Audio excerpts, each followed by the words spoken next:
Dino ya tashi ya kalubalanci shugaban INEC ɗazu-ɗazun nan akan yana faɗo sakamakon da bai daidai da abin da yake a takarda ba. Sannan cikin zafin murya ya gaya shugaban INEC cewa kada a kuskura a ci gaba da karɓar sakamakon wasu jihohi har sai an magance abin da ya faru a Ekiti domin yana zargin da cewa an yi overvoting a Ekiti. Shugaban INEC ya buƙaci da ya je zauna domin yana kawo tashin hankali a wajen, a inda ya ce ba tashin hankali yake kawowa ba, a matsayin shi na ɗan ƙasa kuma agent ɗin PDP yana da damar ya kalubalanci abin da ke faruwa. A takaice dai bara ku ji daidai wajen da kunnen ku.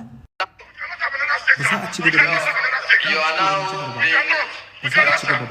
being disruptive. You are now being disruptive. You can bundle me out, but the right thing must be done.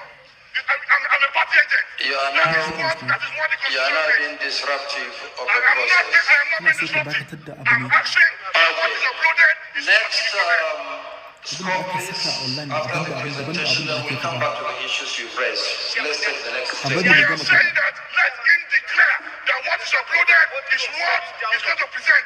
At least let him